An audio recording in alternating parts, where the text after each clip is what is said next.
Assalomu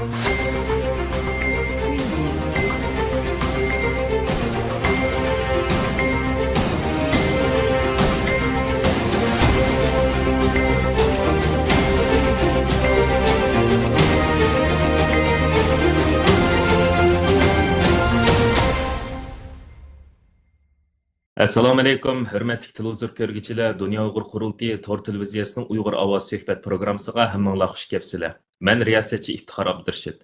Hurmatli ko'ruvchilar, hammanglarningki xabar bo'lgandek, 8-navbatlik Dunyo Uyg'ur qurultiyi vakillar qurultiyiga tayyorlik xizmatlarimiz jiddiy davomlashmoqda va bu haqda biz kunlik xabarlar bo'lsin va maxsus xabar programmalarimizda, jumladan Uyg'ur ovoz suhbat programmalarida bo'lsin, bu haqda sizlarga tafsili ma'lumot berishga tirishib keldik.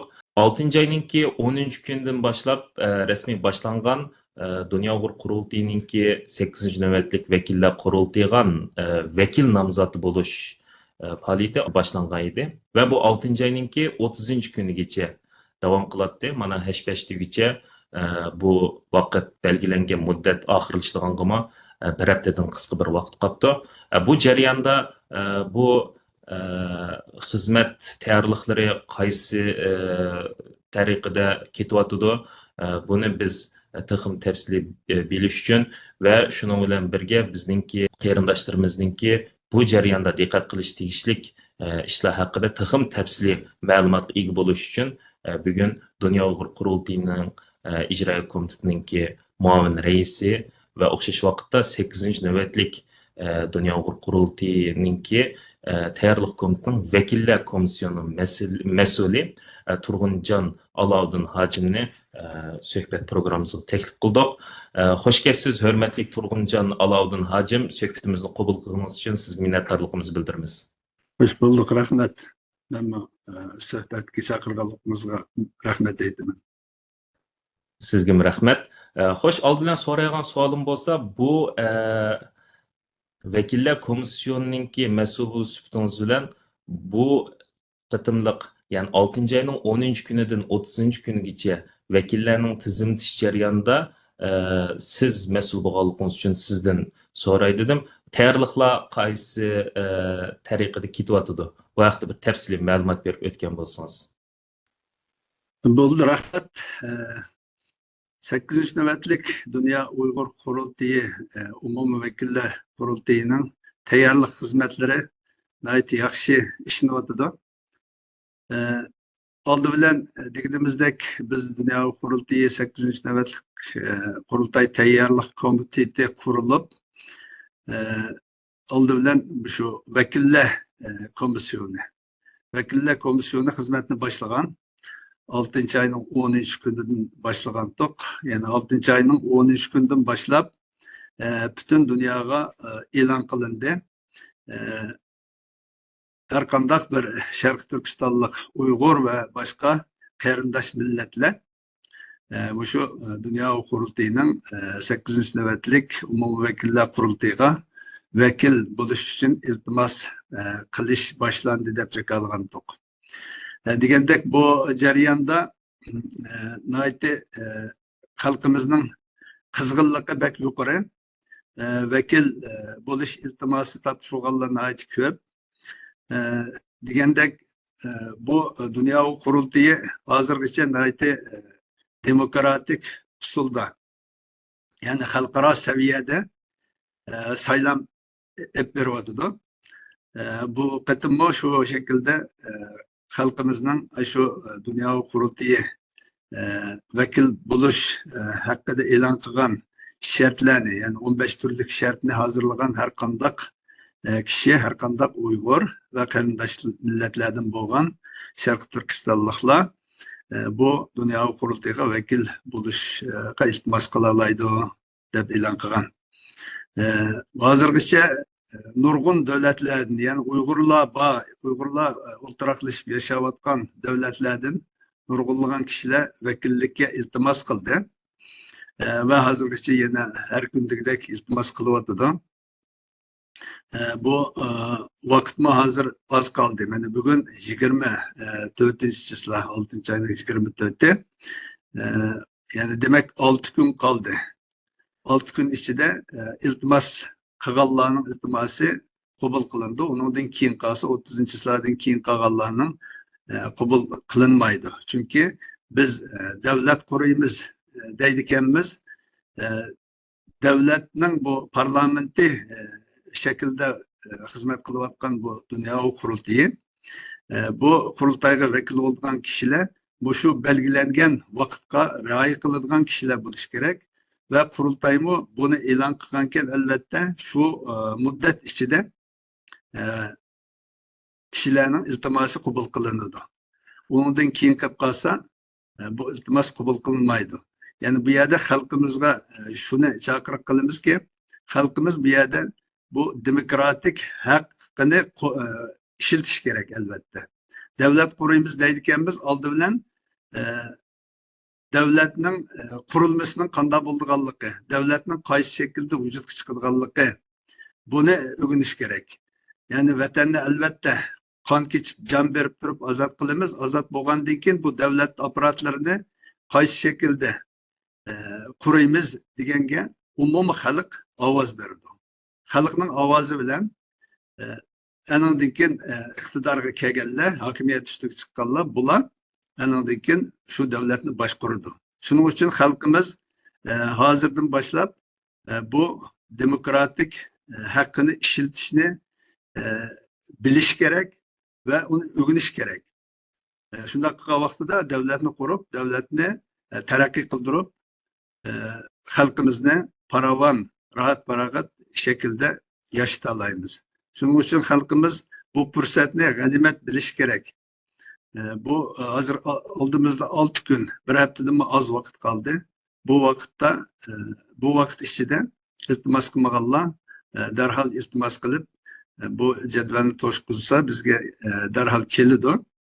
Biz uni degandek 3 bosqichlik tekshirishdan o'tgandan keyin biz o kishining vakil bo'lib saylanishiga, ya'ni saylam kuni bekitilgan bo'yicha 27 yoki 28 iyul kunlari davlatlarda bu saylam olib berildi. Sharoitga qarab shu davlatning ahvoliga qarab olib berildi. Shunga shuninggacha shu vaqt to'shqicha aralıqda 30-iyungacha, ya'ni 6-oyning 30gacha iltimosini topshirib bo'lish kerak. Ya'ni xalqimiz o'zining demokratik haqqini ishiltishini tavsiya qilamiz. Rahmat sizga Turg'unjon Alovdin hajim. Yana bir savolim bo'lsa, buni biz o'tgan qitimliq suhbat programmalarimizda eskartib o'tgan, yana bir qitim eskartib o'tishninki taxim yaxshi bo'ldi deb o'ylayman. Yana bir savolim bo'lsa, bu qarindoshlarimiz o'zlarini vakillikka nomzod ko'rsatgandan keyin har qaysi davlatlarda biz buni burundim deb o'tgandek 3 bosqichdan o'tgandan keyin vakillikka nomzod bo'lish salohiyatiga erishdi. Ve her qaysi davlatlarda demokratik şekilde saylam ilip berildi ve saylamның neticesinde qurultayninki 8. navbatlik vekilleri resmi şekilde saylanıp çıkıdı. Hoş, endi köpünç qarindoshlarımızning qiziqayotgan nuqtasi ham shu. Bu vekil bo'lib saylangandan keyin qurultayga qanday salohiyatga ega bo'ldi qurultay vekili? Bu haqdan bir to'xtalib o'tgan bo'lsangiz. Qurultay vakili bo'lib saylangandan keyin o kişinin qurultay rahbarligiga nomzod bo'lish haqqi bo'ladi. Yani qurultayning ta raislikdan boshlab icraî komitet ve icraî komitetning a'zolari, yani icraî komitet qarmog'idagi komitetlar degandek merkezler aşılağa özlerini nomzod qilish haqqi ne qo'lga keltirgan bo'ladi. Vakil bo'lmagan kishilar rahbarlikka iltimos qilinmaydi, ya'ni nomzod bo'lanmaydi. Xuddi davlatlarda u davlatni boshqaradigan kishilar shu parlamentda saylangan vakillar bo'lganidek qurultaydimi shu tuzum bo'yicha, shu sistem bo'yicha ma'lumotimiz oldi bilan u kishi shu vakillik shartlarini hosil qilgan bo'lib ve şu vekillikке saylangan bo'lishi kerak. Yani şu 15 türlük şartның içinde o kişi şu o'zining turayotgan davlatida vatan ozodlik uchun, vatan mustaqillik uchun xizmat qilgan kishilar bo'lishi kerak. Shu xalqning ichida vakil bo'lish salohiyatiga ega bo'lgan shu turayotgan davlatidagi xalq tarafidan saylangan kishi bo'lishi kerak. Yani bu kishi saylanib bo'lgandan keyin degandek Dunyo qurultayining rahbarligiga iltimos qilish, ya'ni nomzod bo'lish haqqini qo'lga keltirgan bo'ladi. Degandek bu yerda bu tekshirish deganimiz endi u ba'zi qarindoshlarimiz bu yerda biraz xato tushunib qolgan ahvollar mavjud ekan. Chunki yangidan kiradiganlar biraz bu shartlar ig'ir ekan degandek bir nima tushunch bo'lib qolibdi. Bu shartlar hech qaysisi ig'ir emas. Har qanday bir Uyg'ur bo'lsa, u Uyg'urning shu shartlarga qarshi yuzini dangsab, yuzi qarshi yuzining sharti to'shidi. Mesela bedel pulu to'lamagan bo'lsa qanday bo'ldi degan nimalar bo'ldi. Uningmi bedel pulni burun to'lamagan bo'lsa 30 oylikni to'lasi bo'ldi dedik. Bu jiq nima emas, vakillik bedeli 10 dolar. Yani onu to'lash hech qancha bir ig'ir masala emas. Undan boshqa andan keyin bu yoshlarni bo'lsin dedik endi. Yoshlar chunki yoshlar izbosarlar yetishi kerak. Bu da'vo davomli bu cho'nglar bilan tugab ketmaydi. Allah'ın izni bilan inşallah vatanimiz pat yaqinda ozod bo'ldi deymiz. Albatta shuning uchun mücadele kılıvatımız, şunun için hareket kılıvatımız. Yeni şundaktımı, yani çoğunlarının izini besip mağalagan izbasarlar yetiş gerek. Şuna biz bu kadar köpünce yaşlarını rağbetlendirip, yaşlarını şu davanın sepige kirişke, kurultayga vekil olup kirişke ve vekil bulup kirgenden keyin rehberlik katlamından orun ilişiğe rağbetlendirvatımız. Yeni tekrar deyimiz, yaşlarımız bu davanın ilgileri sizler chet elde çoğ olgan, chet elde köpünçanlı chet elde tuğulgan, turvatkan devletlerinin tillerini ve chet el tillerini bulup mu hazır halkaralık tillerini yaxşı bilirsizler. Şunun için sizler bu davaga kereklik, şu davaga sizler bunun dinkin izbasar bu davanı yeteklep mağazılar. Şunun için yaşlarımızı ve hanım kızlarımızı bu kurultayga vekil olup kirişke tavsiye kılımız. Hoş, Turguncan hacım, hata tushunchaning oldini olish uchun qisqacha bir izohat berib qo'yishingizni so'rayman. Ibodatdan vakil bo'lib saylangandan keyin qanday salohiyatga ega bo'ldi degan vaqtimda siz raislikdan tortib ijro komitetining raisligidan va ijro komitetining ichidagi har qaysi komitetlarga o'zini nomzodga ko'rsatadi dedingiz. Buni ko'pincha qarindoshlarimiz balkim xato tushunch paydo bo'lib qolishning oldini olish uchun bir tafsiliy ma'lumot bersin deb qaytilishim. Bu vekil bo'lib saylangandan keyin o'zlarini ma'lum bir o'ringa va yoki raislikka nomzod ko'rsash uchun uning ma'lum bir shartlari bormi deyman. Ya'ni vakil bo'lgan har qanday odam o'zini rais yoki ijro komitetining raisi qilib ko'rsatmaydi deyman. Bu haqda bir izoh berib o'tgan bo'lsangiz. Rahmat sizga. Albatta. O yani hiç burun vekil bo'lib bakmagan, kurultayda hizmet qilib bakmagan bir kishi vekil bo'lib saylanıplam. Dunyo qurultayining raisligiga yoki ijro komitetining raisligiga iltimos qilinmaydi. Yani shart to'shmaydi. Yani rais bo'lishning, ijro komiteti raisi bo'lishning uning ayrim shartlari bor. Yani u shartlarni hosil qilgan bo'lish kerak. Endi burundan xizmat qilib kelayotgan, burundan vakil bo'lib qurultayda xizmat qilayotgan, qilgan bunda kishilar albatta shartni to'shadiganlar iltimos qila oladi.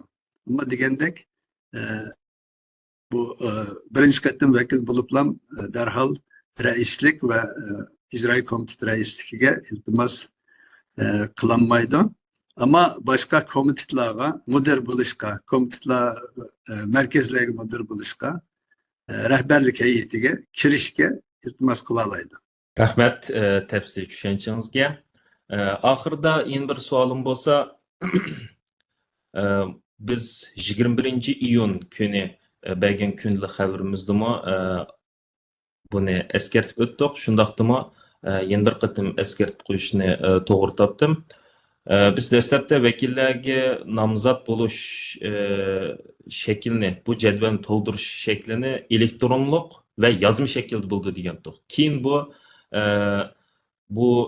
nomzod avatilgan jadvalninki qolaylik nuqtasidan va hammadan muhimi chinlik nuqtasidan buni faqat elektronlik shaklda yo'llaydigan qilib o'zgartildi. Bu jarayonda bu o'zini vakillikka nomzod ko'rsatmoqchi bo'lgan qarindoshlarimiz orasida uqishmaslik bo'lib qolgan ahvollar ko'rildimi? Çünkü ko'pinchalarimiz, cho'ng yoshdagilarimiz bu hozirgi bu internet taraqqiyotiga toza yetiş bo'lmaganlar bizdan so'raganlar bo'ldi. Shuning qog'oz orqali to'ldirilgan shaklini qilgan bo'lsanglar. Biz dedik endi bundan keyin hammani o'rganishimiz kerak. Chunki davlatlarmi hozir qog'oz bilan bir narsa avatilgan, xat orqali bir narsa avatilgan ishlarni asosan tugatdi. Bu taraqqiy qilgan davlatlar, taraqqiy qilayotgan davlatlarmi butun nimalarni aloqa işlerini şu internet orqali, tor orqali qilyotdi. Endi buning qolaylik yeri aslida qo'l bilan yozib to'shqizib uni avatgandan bu internet orqali to'shqizib avatgan eng qolayi shu, aslida shu aslida bilsak. O qog'ozga to'shqizib uni konvertning ichiga solib, marka chaplab, pochtaxonaga berib, avatib, bu birkaç kunda kelib bo'lganning o'rniga eng yaxshisi shu internet orqali, tor orqali to'shqizsa, bu hem oson bo'ldi o to'shqizgan kishiga, hem biz topshirib olgan kishiga oson bo'ldi. Buni biroqlam hammani jamlab, qaysi davlatdan iltimos kelgan bo'lsa, shu davlatlarning turiga ayirib, biz buni shu 30-yillardan boshlab şu her qaysi davlatlardagi saylam heyetleriga, aşağıdaki yerlik teşkilat rehberleriga evetimiz. Evetkendikin bu olanı aşıla bir körüp çıkıdı. Yani o kişinin aşağıda ahvalı kandak davaga can köydürüvatkan, can pidalık kılıvatkan kişi mi ya ki emes mi? Ola bir körüp çıkkandan keyin endi biz teftişlik körüp çıkıdı. Teftişlikten keyin reislik, ondan keyin endi o kişinin vekil namzatı buluş salayeti buldu. Degendek endi bu yerde biz devlet koruyumuz devatkan bir teşkilat bo'lgandan keyin bu teşkilatga vekil bo'laman degan har qanday bir Uyg'ur hozirgi dunyoning taraqqiyotiga yetishishi kerak.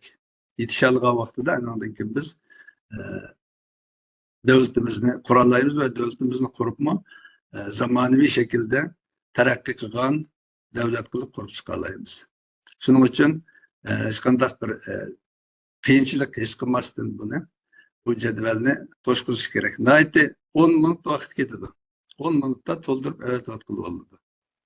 Rahmat efendim. Ahırsıda ko'rmanlarimizni bu vakillar nomzodligiga tizimlash haqida eskartib qo'ydigan nuqtalaringiz bormi? Eskartib qo'ydigan nuqta shu, faqat shu vaqt oz qoldi. Vaqtga rioya qilish bu bizning dinimizdami buni va'daga vafo qilish degan shu. Shu va'dani bekitganmiz 30-yillargacha shu va'daga xalqimizning amal qilishini tavsiya qilaman. Hozirgi zamonaviy davlatlardami, taraqqiy qilgan davlatlardami bu vaqtni nihoyatda ching tutadi. Şuna bu vaqtni ching tutishni tavsiya qilaman. 6 kun qoldi, shu 6 kun ichida iltimosini topshirib etishini tavsiya qilaman. Chunki bu 6 kun o'tib ketgandan keyin biz uni o'zgartirib yurmaymiz. Bu degandek bu davlat qo'rimiz devatgan bir tashkilot uchun uni unda to'liq o'zgartirib yurish to'g'ri emas. Davlatlarimiz hech qachon bir saylan vaqtida belgilaydi. Ma vaqt kishilik vakillik iltimos qilishlar deydi. İltimos qiladi. Keyin saylangacha o vakillarning butun nimalari tekshirilib chiqqandan keyin arxivlar anandan keyin saylamga kirish haqqı bo'ladi. Shuning uchun bu 6 kun vaqtni nihoyatda chim tutishini tavsiya qilaman. Keyin o'tib ketgandan keyin voy men qilatdim, voy o'tib ketib qolibdi yoki unutib ketdiman yoki o sabab bo'ldi, ma sabab bo'ldi deb bundaq degan kishilarning vakil bo'lish salohiyati bo'lmaydi. Ham undaq kishilarmi dunyo qurultiyiga vakil bo'lib kirib xizmat qilolmaydi. Chunki u beparvo kishilar, vaqtni chim tutmagan, vaqtga rioya qilmagan bundaq kishilarning vakil bo'lish salahiyetim bo'lmaydi. Shuning uchun shundoq bo'lib qolmaslik uchun xalqimizni jiddiy shaklda shu eng oxirgi 6 kunlik vaqtni chim tutib iltimosini bizga yo'llashini tavsiya qilaman. Rahmat. Yuqoridagi gaplaringizga asoslanganda 6-oyning 30dan keyin qolib qolgan qarindoshlarimizninki elektronlik shaklda vakillikka o'zini nomzodga o'tish imkoniyati bo'lmaydi. U email bilan yo'llash shakli tamoman to'xtaydi, shundaqmi? To'g'ri, to'xtatamiz. Sizga ko'pdan ko'p rahmat tafsiliy ma'lumot berib va javob berib o'tganingiz uchun. Hurmatli ko'ruvchilar, biz yana texmo tafsiliy ma'lumotlarni sizlarga berish uchun 8-navbatli qurultay haqida davomli sizlarga bu ma'lumotlarni berishga tirishimiz. Texmo tafsiliy ma'lumotga ega bo'lay desangiz, bizningki qurultay televiziyasininki YouTube kanalida 8-iyun kuni berilgan 8-navbatli qurultay haqida savol-javoblar degan programmamizni ko'rib chiqishingizni tavsiya qilaman. Biz uningda 8-navbatlik qurultayninki tayyorlik komiteti haqida umumyuzlik xalqimizningki va qarindoshlarimiz so'rayotgan savollarga javob berishga tirishgan edik. Va shundan keyin bu 8-navbatlik qurultayga tayyorlik komitetiningki birinchi bosqich bo'lgan vakillar komissiyonininki xizmat doirasidagi ishlar bo'lg'achqa sizlarga izchil vakillar komissiyonininki xizmat doirasi va vakil nomzod bo'lish uchun qanday shartlar ketadi, nima talablar qo'yildi va qanchalik muddatning ichida bularni to'ldirib avatish kerak degandek ma'lumotlarni sizlar bilan ham bahrilashga tirishgan bo'ldik. 6-oyning 30dan keyin endi boshlanadigan vakillar saylim bo'lsin va undan keyin ilib berilgan nomzodlar komissiyonininki xizmat doirasi bo'lsin, bularning hammasini sizlarga tafsiliy uchur va ma'lumotlar bilan berishga tirishimiz. Diqqatinglar har vaqt ekranimizda bo'lsin. Bugungi programmamiz mishagicha bo'lsin. Keyin qatimliq sonimizgacha ko'rishguncha omon bo'linglar. Men riyosatchi Iftixor Abdurashid, Germaniyaning Myunxen shahridan hammanglarga o'tliq salom. Allohga omonat bo'linglar.